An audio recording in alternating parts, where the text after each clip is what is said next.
सभी को जोहार। आज हम 69वां स्वतंत्रता दिवस मनाने के लिए उपस्थित हुए हैं। हमारे देश को बचाने के लिए सैनिक और महापुरुषों ने जान गंवाई थी। आखिर 1947 में हमें अंग्रेजों के चंगुल से आजादी मिला था। आज के इस पावन पर्व पर आप लोगों के समक्ष एक देशभक्ति भाषण प्रस्तुत करने जा रहा हूँ, जिसमें हमारे देश के सैनिक और नागरिक को बयां किया गया है। अरे आजादी का असली महत्व वही जान सकता है जिसने कभी गुलामी की हो। बड़े सौभाग्यशाली है हम जो स्वतंत्रता भारत में जन्म लिया है। आजादी की लहर 1857 से ही शुरू हो गई थी। आखिर 1947 में हमें आजादी मिला था। मैं प्राचीन, मध्यकालीन और वर्तमान भारत के उदाहरणों से स्पष्ट करना चाहूँगा। जब हम फिरंगियों के फेरे में फंस गए थे, तब रंग दे बसंती के चोलों के नाम से हमारे बलों के टोले उभर आते थे। जब हम इनकलाब जिंदाबाद का नारा लगाते थे, तब हमारे खून में उठने वाला 5-5 डिग्री तक का तापमान अंग्रेजों की शासन की जड़ें हिला देता था। यही नहीं, 65, 66, 78 के युद्धों में जिन महिलाओं ने अपना सुहाग गंवाया है, वो अपने घर के हालात कुछ यूं बयां कर देती है कि प्यार भी भरपूर गया और मांग का सिंदूर भी गया, कि प्यार भी भरपूर गया और मांग का सिंदूर भी गया। नन्हे नन्हे बच्चों के लंगोटियां चला गया, छोटी छोटी बेटियों की चोटियां चली गई। बाप का कमाया गया, भाई का पढ़ाया गया, बाप का कमाया गया, भाई का पढ़ाया गया। एक ऐसा विश्व हुआ कि पता ही नहीं चला। पूरे विश्व की कोई बोटियां चली गई, पूरे विश्व की कोई बोटियां चली गई।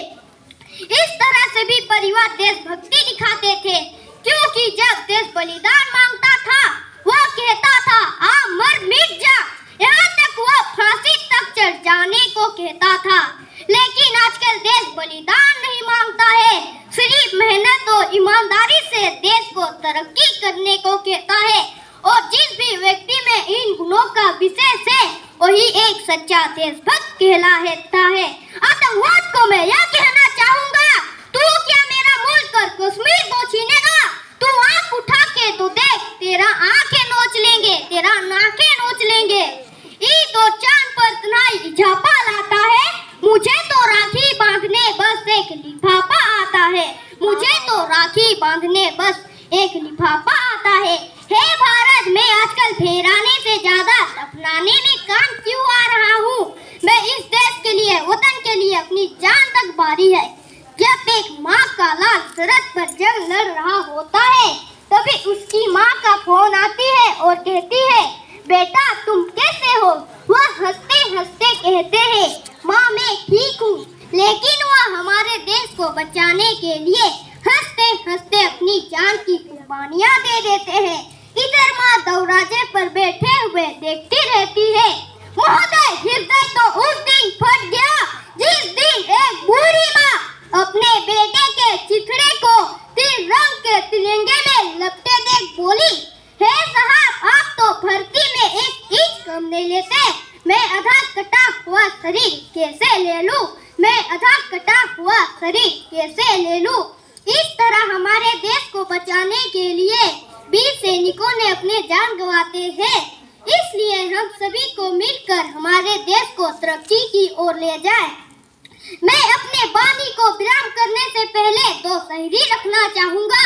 तुम्हें अगर इश्क है तो दिल से अपनाओ, तुम्हें अगर इश्क है तो दिल से अपनाओ। कोई पूछे अगर मच्छर तो हिंदुस्तान बतलाओ, तो हिंदुस्तान बतलाओ। कच्चा अंगूर को पक्का मत समझना, कच्चा अंगूर को पक्का मत समझना। ए पाकिस्तान, मैं तेरे बाप से लड़ जाऊंगा, मुझे बच्चा मत समझना, मुझे बच्चा मत समझना। एक बार हम सभी लोग मिलकर भारत माता के लिए जयकारा लगाए। भारत माता की, वीर बिरसा मुंडा की, महात्मा गांधी की, सुभाष चंद्र बोस